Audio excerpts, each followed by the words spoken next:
Baghdad के एक दरवेश आलिम थे, तो वो जब भी नमाज पढ़ाते ना तो किसी ताजर की 2 बीवियों के बारे में दुआ मांगते।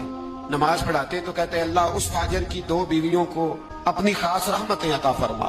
एक दिन लोग उनके गिर्द इकट्ठे हो गए, कहने लगे बाबा जी बताएं तो सही वो बीवियां कौन थी जिनके लिए आप दुआ मांगते। तो फरमाने लगे मेरे शहर का एक ताजर था, बहुत बड़ा ताजर था, मालदार था पर बे औलाद था। उसे बगदाद से मुल्क शाम जाना पड़ता था तजारत करने, और कई कई महीने उसे शाम के मुल्क में रहना पड़ता था। उसने इस तरह किया कि वहां भी एक शादी कर ली। अब वो वहां कुछ ज्यादा वक्त गुजारने लगा, मालदार आदमी था, बीवी को मकान भी लेके दे दिया।